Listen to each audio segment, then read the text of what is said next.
ressourcerie de l'écrivain. Je fais une vidéo qui était prévue, puis pas prévue, puis prévue, puis pas prévue. Bref, tout ça pour dire que j'ai longtemps hésité à aller voir Hurlevent au cinéma, qui est ce qu'on peut dire une adaptation des Hauts du Hurlevent de Émilie Brontë. Je pense construire la vidéo va être construite en 3 parties. Une partie où je veux parler du livre Les Hauts du Hurlevent, une partie où je veux parler du film Les Hauts du Hurlevent, et une partie où on joue un peu, qui va être spoilante à la fin, où on va jouer un peu au jeu des différences et des choix scénaristiques ou les choix de la réalisatrice. Parce que j'avais vu déjà pas mal de... J'ai l'impression qu'il y a beaucoup de gens qui sont très polarisés autour de Hurlevent. Soit ils ont aimé, soit ils ont détesté. Enfin, soit même ils ont adoré, soit ils ont détesté. Il y a des grandes chances que je fasse partie de la deuxième partie. Pour différentes raisons, vous allez voir. Mais oui, globalement, c'est quand même très bizarre. On sent vraiment la patte de la réalisatrice et sa vision, si vous voulez. Donc là-dessus, il n'y a pas de souci. Sauf que sa vision de l'œuvre, c'est pas du tout celle que j'ai. Donc, je pense qu'il y a un écart comme ça entre les gens qui ont lu Les Hauts du Hurlevent, qui ont regardé le film et qui se disent c'est pas ça, quoi. Et j'en suis même à me demander, sur une partie du film, j'étais à me demander, mais pourquoi est-ce qu'elle a choisi d'appeler ce film-là une adaptation des Hauts du Hurlevent? Pourquoi ne pas faire autre chose, en fait, une autre histoire, quitte à dire que ça peut s'en inspirer, mais détacher ça de Hurlevent et de l'œuvre d'Émilie Brontë.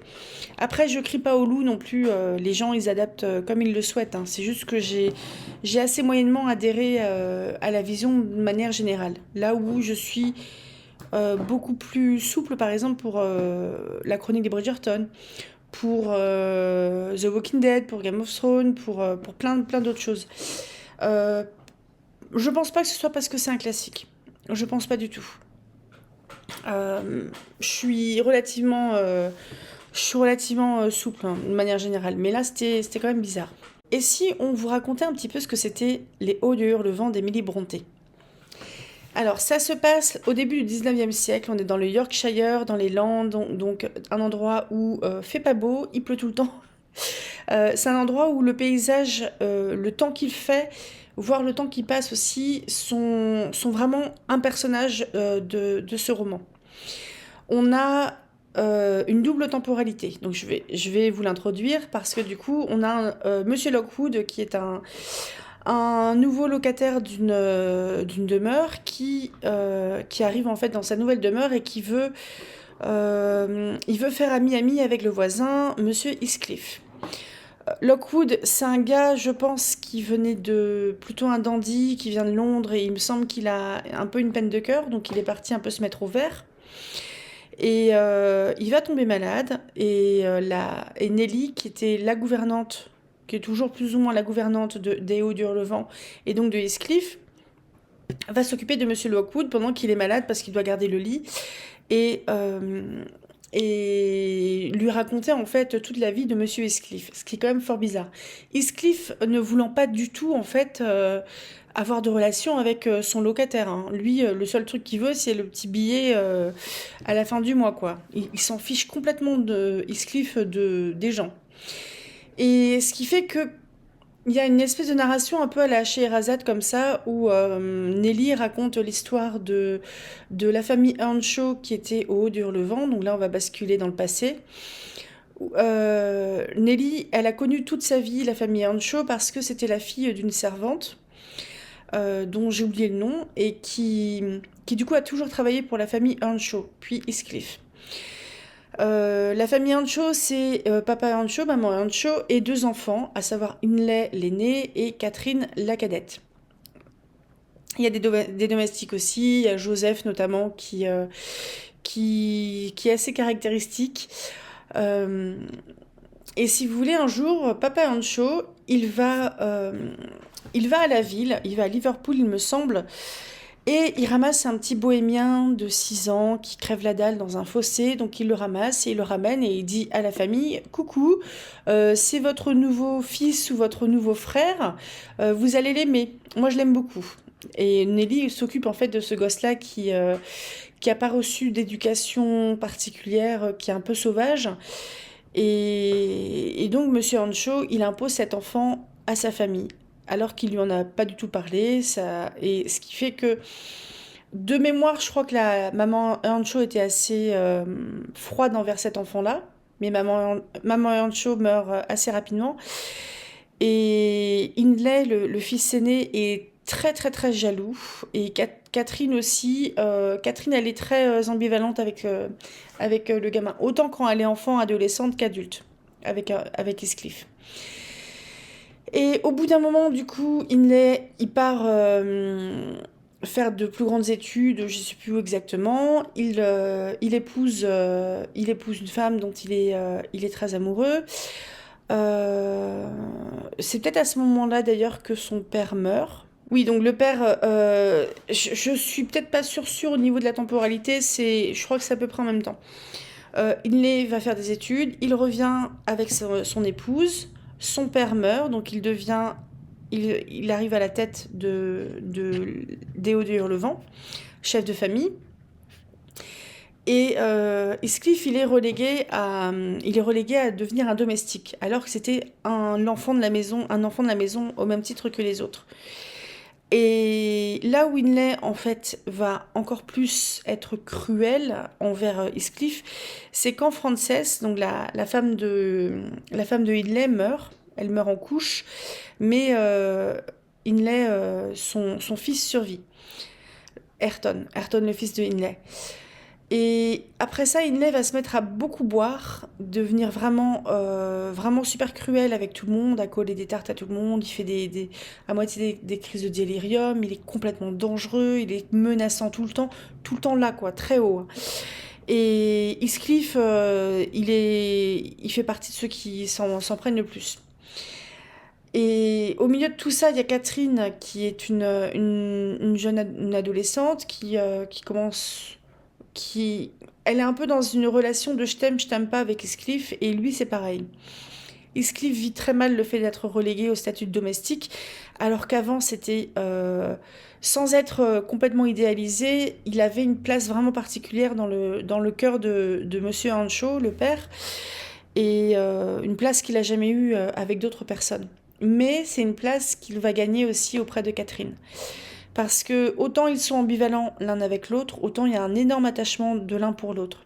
Sauf que Catherine, c'est la fille et la sœur du coup d'un petit lord, un petit propriétaire terrien qui a des domestiques, et Heathcliff, c'est personne. Et Hindley, du coup, il devient complètement tyrannique, et ça va durer des années. Leurs voisins, ce sont les Linton. Il me semble qu'il y a le père et la mère, il y a le frère et la sœur. Les Linton sont plus riches, ils ont une maison vraiment plus... Enfin, ils ont un petit château, ils ont plus de domestiques, ils ont plus de terres, ils ont plus de revenus, ils sont plus riches. Ils sont plus éduqués, ils sont plus sortables, entre guillemets. Et à un moment, en fait, ils se fréquentent un petit peu parce que Catherine, elle arrive à l'âge où il faut commencer à envisager le mariage. Et surtout que l'atmosphère est invivable à la maison. Donc elle cherche en fait à épouser quelqu'un. Donc elle va se mettre à fréquenter Edgar Linton, qui est un gentil gars, qui est l'héritier de ses parents. Et il me semble bien que les parents Linton vont décéder d'une fièvre, un truc comme ça.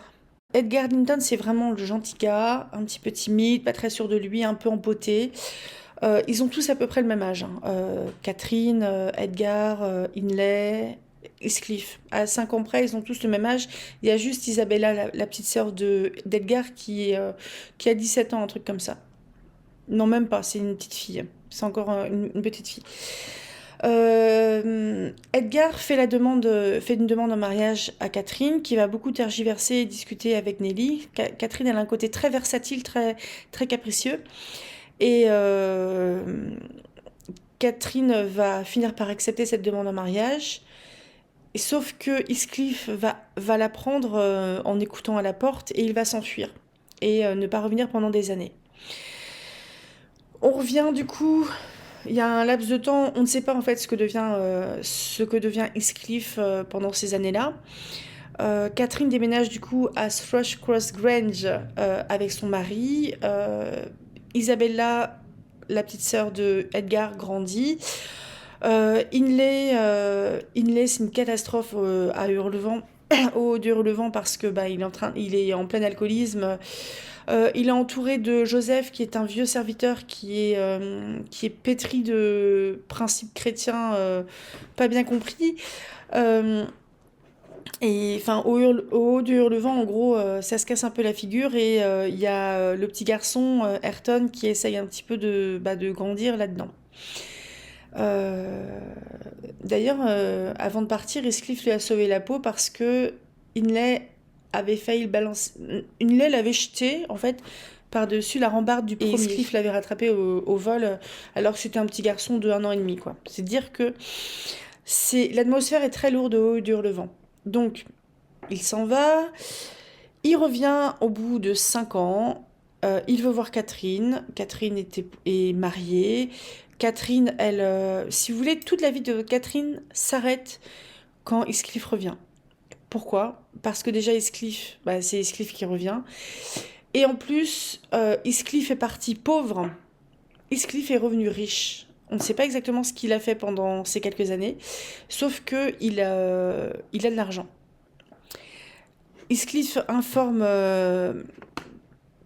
Catherine, il me semble il va assez rapidement acheter les hauts du Hurlevent, parce que Inley, il passe tout son argent dans l'alcool, dans des paris et compagnie, et Heathcliff va encourager ça pour le ruiner encore plus, pour pouvoir justement racheter les hauts du Hurlevent. Ce qu'il va faire. Et Heathcliff, dans sa petite tête, lui, ce qu'il veut, c'est déjà se venger de Inley, qu'il a très maltraité, et du coup racheter les hauts d'Hurlevent, tout ça, et le mener à sa perte. Mais c'est aussi se venger de Edgar Linton, qui ne lui a rien fait, au passage, qui a juste demandé Catherine en mariage et elle a accepté. Donc Catherine, adulte responsable et compagnie, femme adulte et responsable, et bref, on en est à peu près là. Et ouais, je vous le dis parce que c'est quand même un classique. Je vais pas tout vous dévoiler, mais Catherine va tomber enceinte et elle va mourir en couche aussi. Sa fille, Catherine aussi, va naître, mais Catherine va décéder. Entre-temps, Heathcliff, il a épousé Isabella, qui est la petite sœur de Edgar, donc la belle-sœur de Catherine. Et ils se sont enfuis à Londres, parce que je crois qu'il a plus ou moins enlevé la gamine qu'il a séduite, et c'est une adolescente, donc qui est influençable et compagnie, et ils vont habiter à Londres, où elle va donner naissance à un enfant. Le fils de Heathcliff s'appelle Linton, donc comme le nom de famille des Linton, Edgar et Isabella Linton. Et Isabella, qui était une adolescente un peu naïve, va se rendre compte très rapidement que Heathcliff, c'est pas que le beau gosse, et qu'il est dangereux, qu'il la traite mal et tout ça, et elle va s'enfuir. Elle va s'enfuir du domicile conjugal et pour aller vivre ailleurs. Et en fait, Heathcliff, il en a rien à fiche, autant de son épouse que de son fils qui est maladif. Quand M. Lockwood est là, Heathcliff, il ne vit pas tout seul. Il me semble qu'il y a Ayrton, le fils de Inley, qui est serviteur, qui a le rôle de Heathcliff, en gros. Il va récupérer son fils, et il récupère aussi Catherine, la fille de Catherine. Il va la récupérer. Plus ou moins. Et si vous voulez, il y a une atmosphère qui est très lourde. C'est pour ça que c'est vraiment une lecture que je déconseille quand ça va pas trop, parce que on est vraiment sur une grosse partie du livre sur des gens qui se font du mal volontairement, qui se font du mal les uns aux autres et qui se souhaitent tous les malheurs du monde les uns aux autres parce qu'ils n'ont pas ce qu'ils veulent. Et c'est pas ouf, quoi. Maintenant, on va parler un petit peu de Hurlevent. Alors, Hurlevent va se concentrer uniquement sur l'histoire d'amour entre Heathcliff et Catherine. Donc, on a à peu près le même démarrage. On a Monsieur Hancho qui revient de la ville avec un gamin qui est plus grand et qui l'impose pas vraiment à sa famille parce qu'en gros, il n'y a pas de femme et il n'y a pas de fils aîné. Donc Inlay n'existe pas. Et Madame Earnshaw est décédée depuis un moment. Catherine a une dizaine 10-12 ans, je pense. Et il a, je cite, ramené ce gamin-là à sa fille pour qu'il lui serve d'animal de compagnie. Je vous laisse apprécier. Et si vous voulez, le côté... Enfin, ce gosse-là va servir un petit peu de domestique aussi. Il va subir des violences de la part du père. Le côté complètement fou de Hindley, c'est Monsieur Hancho qui l'endosse. Et on a en fait un gosse qui n'a jamais été aimé, jamais été apprécié, à part un petit peu par Catherine quand il était enfant, où il y a une relation très fusionnelle qui se noue entre eux aussi. Là-dessus, c'est quand même bien foutu. On a le même type d'histoire, c'est que Catherine, en fait, apprend qu'ils vont avoir des nouveaux voisins, qui s'appellent Ellington, qui sont très riches et compagnie. À Hurlevent, ils en sont à économiser le bois parce que le père, Monsieur Hancho, il dépense tout son argent dans des paris et compagnie. Donc, ils sont à moitié quand même en train de crever la dalle. On a un univers, c'est le Yorkshire, ok, mais on dirait que c'est la mousson tellement il pleut tout le temps.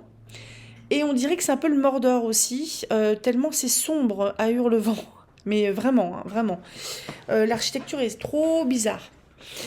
Et l'architecture de j'arrive pas à le dire, de la Grange, donc où vivent les Linton, elle est vraiment... C'est Versailles version Barbie, à peu près. Barbie BDSM, à peu près. Et on a à peu près le même type d'histoire, si vous voulez. Une relation fusionnelle entre Catherine et Heathcliff. Heathcliff qui est domestique, qui subit des maltraitances. Catherine qui est toute émerveillée parce qu'ils vont avoir des nouveaux voisins. Et c'est qui les nouveaux voisins? C'est les Linton, donc c'est Monsieur Linton et sa pupille. Donc c'est pas sa sœur, c'est sa pupille. Enfin, dit comme ça, je sais pas comment c'était en version originale, mais dit comme ça, déjà Monsieur Linton, il fait beaucoup plus âgé que, que Catherine et que, bon, Margot Robbie a fait jeune, mais elle ne l'est plus trop. Enfin, elle a une bonne trentaine d'années ou une quarantaine d'années. Jacob Elordi, je crois qu'il est dans les 30 ans ou pas loin. Et Monsieur Linton, Edgar, il fait un bon 40-45. Donc on n'est pas du tout avec un jeune homme. Et Isabella, sa pupille ou sa sœur, c'est une jeune fille qui est très gentille. Ils sont tous les deux très sympas. Ce qui était le cas dans le livre. Les Linton, c'est vraiment des gens qui sont gentils, qui sont bien. Ah oui, le truc que j'avais oublié, ils ont fait la même chose que dans le bouquin, c'est que Catherine, en fait, elle attend que ces gens-là viennent la voir parce qu'ils ils font partie d'une famille respectable aussi et que comme enfin, elle était partie plus ou moins les espionner. Sauf que Catherine s'était tordu la cheville et elle va rester longtemps en fait à reposer sa cheville hébergée par les Linton et comme ça en fait Monsieur Linton Edgar Linton va tomber amoureux d'elle et va lui faire sa demande et en fait, Heathcliff, il va entendre une partie de la conversation entre Catherine et Nelly, la gouvernante, disant que je vais accepter sa demande en mariage pour mettre aussi Heathcliff à l'abri parce que je l'aime. Donc lui, il a juste entendu je vais accepter sa demande en mariage. Donc il s'enfuit.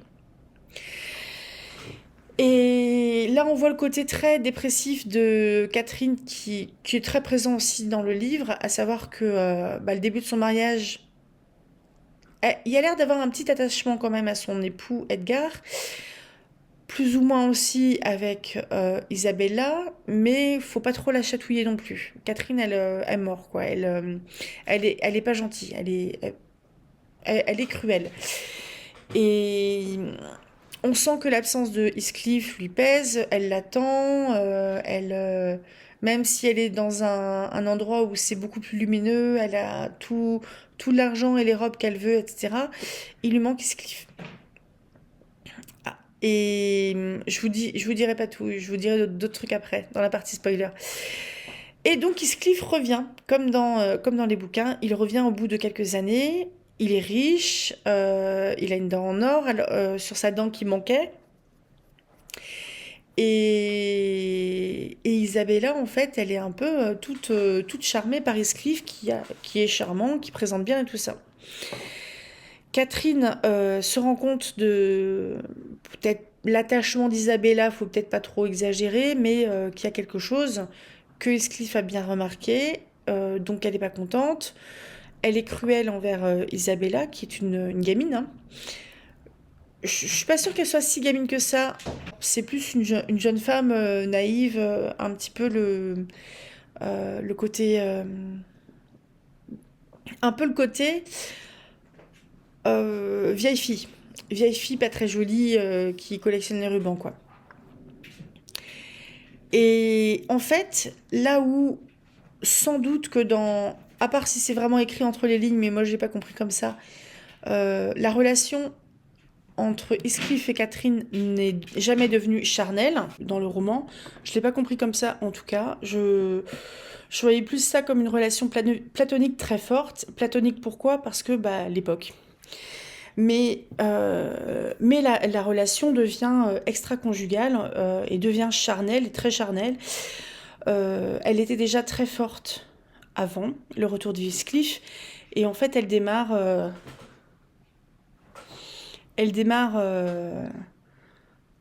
en fait après, ils se disent qu'ils s'aiment, ils se désirent extrêmement fort.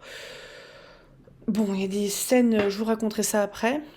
Mais donc ça devient une relation extra-conjugale jusqu'à ce que Nelly comprenne ce qui se passe et qu'elle en parle au mari, qui du coup dit à sa femme, tu ne recevras plus Heathcliff. C'est bon, il est revenu, tu l'as accueilli et compagnie, maintenant ça suffit, je ne veux plus que tu le vois. Donc Catherine, elle obéit, parce que 19e siècle aussi quelque part, même si c'est un 19e siècle qui est très fantasmé. Et donc elle n'est pas contente. Et elle veut un moment, elle se moque d'Isabella, elle repousse Heathcliff et elle lui dit que c'est fini. Parce qu'au bout d'un moment, ça se fait pas, quoi. Heathcliff avait déjà compris que Isabella était attirée par lui. Donc Heathcliff se met à plus ou moins dragouiller Isabella jusqu'à l'enlever et l'épouser. Ils vont s'installer à Hurlevent, où Heathcliff demande à Isabella d'envoyer des lettres un petit peu de « au secours, venez me chercher, il est trop cruel » à Catherine, à Nelly, pour qu'il y ait une interaction, pour qu'il revoie Catherine, sauf que ça va pas se faire. Depuis le retour de Heathcliff, Catherine est enceinte de Edgar. En fait, elle a appris qu'elle était enceinte avant que Heathcliff revienne, donc c'est l'enfant d'Edgar. C'est la future Cathy. Et comment dire, il y a des relations qui vont être très hautes.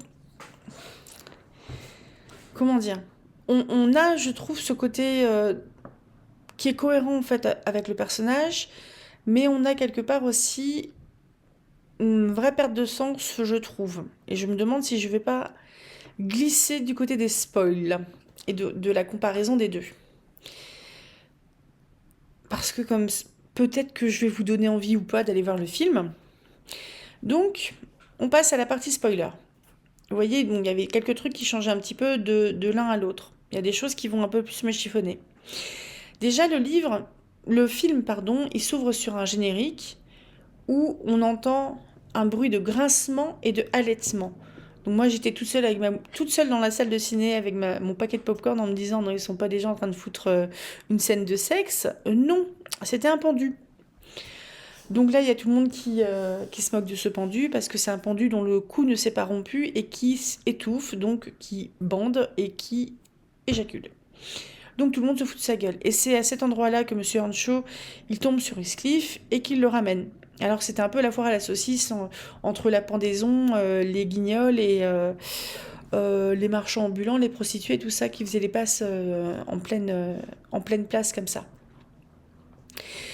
Donc, un truc qui va être dit dans le film, et je pense que ce n'est pas le cas dans le livre, c'est que Catherine, elle nomme Heathcliff.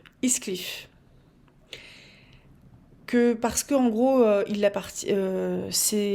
Heathcliff lui appartient, elle l'a nommé, donc Heathcliff est à elle. Parce que son père lui a dit, je t'ai ramené ce gamin-là, il est pour toi, c'est ton animal de compagnie. Ça va être dit 2, 3 fois, ça, animal de compagnie. J'aime pas du tout. Dans la pratique, alors, soit soit c'est Monsieur Earnshaw qui lui a donné le nom d'Heathcliff, soit il portait déjà ce nom-là, parce que dans le livre, quand il ramène Heathcliff, Heathcliff n'a que 6 ans, c'est un petit garçon. Et là, il a plus 10, 12 ans. Ensuite, qu'est-ce qu'il y a de... les trucs qui sont assez particuliers, pourraient être immersifs, c'est que au niveau de la déco, on a un hurlevent qui est très sombre, crado, c'est éclairé à la bougie, il y a une ambiance sombre et dégueulasse, etc. Et de l'autre côté, on aura Thrushcross Grange, c'est très très dur à prononcer, où comme je vous disais, c'était un Versailles version Barbie avec des couleurs très flashy. Euh, les fringues, on dirait du Vogue, surtout pour les femmes. Alors, autant Isabella, elle avait peut-être des vêtements et des coiffures qui pouvaient ressembler au 19e siècle, au début du 19e, autant Margot Robbie, Youpi Tralala, c'est Vogue. Et bon, c'est un choix comme un autre, c'est pas bien grave, mais enfin, la robe cellophane, la résine rouge au sol par terre ou ce genre de choses, c'est moyennement crédible. Enfin, moi, ça me... Bon, une fois que je me suis habituée, mais ça m'a pas vraiment... Il y a la couleur rouge qui est présente partout au niveau de la filmographie, des trucs aussi autour de la bouffe, parce que alors ils sont tous chauds comme la braise. Et par exemple, on a notre ami Joseph. Joseph, dans le livre, c'est un vieux serviteur qui ne lit que sa Bible. Et tout le monde va aller en enfer parce que personne ne se comporte bien, en gros. C'est quelqu'un de très agressif, très mauvais, et qui est à peu près incompréhensible parce il parle un espèce de patois, personne ne comprend en gros, à part peut-être Heathcliff. Et Joseph, dans Hurlevent, c'est un jeune et fringant domestique qui met un mort de cheval à une servante pour un petit rodéo. Voilà. Donc, le poids de la religion, tout ça, pourquoi faire? Alors après, Margot Robbie, elle peut avoir des énormes croix en strass et compagnie qui brillent et tout ça, mais c'est pour la déco. Donc en fait, le fait de faire juste un truc pour la déco comme ça, je trouve qu'on est plus sur un décor qui n'a pas de sens. Là où dans les Bridgerton, par exemple, le fait que la société soit si colorée, entre guillemets, qui est qu'il y ait des représentations de personnes racisées. Donc dans les Bridgerton, en fait, c'est expliqué. C'est expliqué par le fait que la reine est une descendante, enfin, sûrement des ancêtres en Afrique, etc. Ce qui fait que la société a dû se dépêcher d'évoluer, parce que sinon, bah, il y a des trucs qui clochaient. Dans Hurlevent, Nelly, par exemple, c'est une personne asiatique, et c'est la bâtarde d'un noble. Pourquoi? On ne sait pas. Pourquoi? Alors, la représentation des femmes, je trouve aussi, elles sont toutes connes les unes avec les autres. Donc, notamment Nelly et les servantes, il y avait Zilla et je sais plus qui. Parce que Nelly n'a pas le même grade que les autres. Nelly est gouvernante. Les autres sont servantes ou cuisinières ou des choses comme ça. Et moi, ça m'a gênée. Ça m'a un peu gênée. Alors, est-ce qu'on fait le jeu des différences? Dans le livre, il y a Monsieur Hancho qui a apporté un petit peu d'amour au début de la vie de Heathcliff et qui a en gros foutu en l'air sa famille en amenant cet enfant-là dans la maison parce que la famille n'avait pas été... parce que je pense qu'ils n'ont pas accepté le fait qu'il y ait un nouveau gamin, tout simplement. Et on a ensuite Inlay. Inlay qui devient complètement fracassé entre le deuil de son père, les responsabilités qui lui incombent, son mariage, puis son deuil très rapide de sa femme. Deuil qu'il ne fera jamais. C'est pas pour dire, oh le pauvre Inlay, c'est pour dire que Inlay est devenu un immonde connard alcoolique et violent parce que c'est deuil et parce que le deuil de son épouse. Et dans le film, il y a une espèce de fusion entre Monsieur Hancho et Inlay, donc le père. Mais ce qui fait que je trouve que ça enlève de la motivation à Heathcliff, parce que Heathcliff devient un sale con aussi. En fait, Heathcliff, dans Les Hauts du Hurlevent, c'est pas on lui a donné une place dans une famille, une éducation et compagnie, c'est qu'il n'a jamais eu ça. Et du coup, Heathcliff, dans dans Hurlevent, le film, a priori ne sait pas lire. Il a été éduqué dans Les Hauts du Hurlevent. Je trouve ça dommage. Il y a une perte de sens, il y a une perte de sens pour lui. Il y a une perte de motivation à la vengeance aussi. Qui veuille se venger aussi de Linton. Parce que le fait en fait de... Enfin, le fait de virer toute une partie, on vire plus de la moitié de l'histoire là. Parce qu'il y a toute l'histoire de... Il y a une partie de l'histoire de l'enfance, ok, qui est acceptée, qui est respectée. Et l'histoire va jusqu'à... On est dans la section spoil. L'histoire va jusqu'à la mort de Catherine. Mais du coup, il y a la naissance de Cathy. Il y a le fait que, après la mort de Edgar Linton, et après avoir acheté Hurlevent, Heathcliff achète aussi Thrushcross Grange, qu'il a épousé Isabelle Linton, qui va mourir et donc il va récupérer son fils qui s'appelle Linton, fils maladif. Il y a aussi Ayrton, le fils d'Inlay. Et là, il n'y a pas la génération suivante. L'histoire s'arrête là. L'histoire s'arrête, le film s'arrête sur Heathcliff qui est en train de pleurer sur le cadavre de Catherine, qui est morte en couche, en fait, qui avait sûrement fait une fausse couche, et son enfant a pourri quoi, à l'intérieur de son ventre. Moi, ça m'emmerde un peu parce que ça enlève plein de trucs. C'est pas, enfin, j'attends vraiment pas d'une adaptation que ce soit la copie, la photocopie de l'œuvre originale. Pas du tout. J'accepte complètement les réinterprétations aussi, mais je trouve que ça enlève plein de trucs. On a pu voir quand même. Je trouve que le personnage de Catherine est quand même plutôt bien respecté, qu'elle est toute vulnérable, mais elle est versatile. On sait pas trop sur quel pied danser avec elle. Elle peut être très méchante. Mais c'est pas vraiment un film qui m'a convaincu à ce sujet-là. Et je trouve que Heathcliff, pendant un moment, j'ai pu le plaindre un petit peu parce que le pauvre quoi. Mais bon, on sent vraiment l'attachement qu'il a pour Catherine et inversement. Euh, et on sent que Catherine, à un moment, il y a sa conscience qui vient la titiller en disant c'est comme sa conscience vient la titiller, pas parce que... je pense que sa conscience vient la titiller parce que parce qu'elle a vu que Nelly avait vu quelque chose. Et pas parce que c'est peut-être pas très bien de tromper son mari. Et il y a toute une histoire de possession, mais autant l'un que l'autre. Je trouve qu'il y a un truc assez vain, en fait, de prendre juste les choses qui ont marqué la réalisatrice et de les mettre dans un truc qui est super esthétique, un bel emballage, avec des musiques modernes, des dialogues plutôt d'époque. j'ai presque l'impression d'avoir une tromperie sur la marchandise, si vous voulez. Et ok que ce soit une relation qui est consommée, pourquoi pas. Peut-être que c'était suggéré dans le livre, je m'en souviens plus. Il me semble que non, parce que ça pouvait être dans,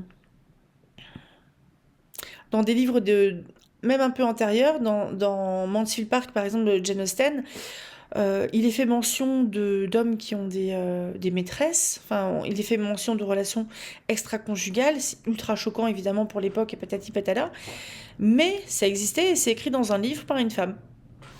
C'est pas écrit dans un livre par Emily Brontë. Peut-être que c'était un peu too much, mais je sais pas. Qu'est-ce qu'il y avait comme... Donc il y avait l'histoire du prénom, il y avait toute l'histoire aussi. Moi, quelque part, ce film, il m'a un petit peu eu à la fin, parce que on a Heathcliff qui pleure sur le corps de Catherine, et on a un espèce de petit flashback où Catherine était partie dans le lit d'Heathcliff alors qu'ils avaient tous les deux 10-12 ans, et que Heathcliff s'était fait battre par le père pour la protéger elle, et qu'en fait ils se promettent l'un l'autre en gros qu'ils vont s'aimer pour toute la vie et même plus encore et tout ça. Quelque part ça adoucit un petit peu le côté brutal de la mort de Catherine et du chagrin d'Heathcliff. Mais quelque part moi j'aimerais bien savoir qu'est-ce qui peut devenir cet Heathcliff là. Et le truc que j'avais trouvé un petit peu cool aussi dans ce bouquin, dans le film, c'est que donc Edgar Linton a tout à fait compris que sa femme avait une relation extra-conjugale avec Heathcliff. Heathcliff, il apprend par Nelly que Catherine est mourante. Il file voir Catherine et entre-temps Nelly, elle récupère Isabelle pour la mettre à l'abri. Parce que Isabelle, en fait, elle échange des faveurs sexuelles contre des lettres qu'elle écrit à Catherine ou à Nelly, en tant qu'épouse de Heathcliff. Elle est censée avoir 17-18 ans, la gamine. Hein. Ils viennent tout juste de s'échapper pour se marier. Il y a un côté très cru que je vois pas du tout là-dedans. Je pourrais le voir dans autre chose, pourquoi pas. Mais pas là. Pas là du tout, je trouve pas. Ouais, donc je suis assez sceptique. Je pense que c'est un film que je vais oublier très vite. Je sais que Léo de Hurlevent, c'est un livre que je relirai. Pas tout de suite, mais je le relirai. C'est pas mon livre préféré du monde entier. Je pense que c'est un bon, voire un très bon livre. Mais ouais, je pense que j'essaierai de regarder d'autres adaptations par contre, des récentes ou des plus anciennes. Il y avait celle avec Juliette Binoche et Ralph Fiennes qui me faisait de l'œil, ou celle avec je sais plus qui et Tom Hardy, parce que Tom Hardy, évidemment. Il y avait... Je crois qu'il y avait une aussi avec Timothy Dalton qui doit être bien plus ancienne. Je vais m'arrêter là parce que je vais pas savoir quoi dire de plus. Mais je suis assez sceptique sur cette adaptation-là. Donc je pense que là, de toute façon, quand la vidéo sera publiée, le film ne sera plus diffusé dans les salles. Donc à vous de voir si vous avez envie de le voir ou pas. Perso, je regrette pas vraiment d'y être allée. J'ai regretté une partie quand même du film parce que je me demandais ce que je regardais en fait. Et parce qu'il y avait des scènes un petit peu où Catherine découvre un peu son corps, si vous voulez. Et il y a des espèces de métaphores sexuelles visuelles qui sont absolument... en fait, comme si quelqu'un me racontait un fantasme qui m'est complètement étranger, voire même qui est très repoussoir. Vous voyez? C'est gênant, quoi. C'est gênant, voire c'est dégoûtant. Et donc, il y a pas mal de trucs avec de la bouffe, des œufs, tout ça. C'est... Oh, c'est dégueu. Et... Bon, en tout cas, c'est un film que je regarderai probablement plus. Mais c'est rigolo en plus parce que j'étais toute seule dans la salle et donc quelque part il y avait du dégoût. Je sais pas si c'est quelque chose qui était vraiment recherché. Je pense pas. Je pense que c'est pour vraiment dire que les personnages sont chauds comme la braise, quoi. Mais enfin que le désir est là et compagnie. Mais le désir c'est pas forcément de l'amour non plus.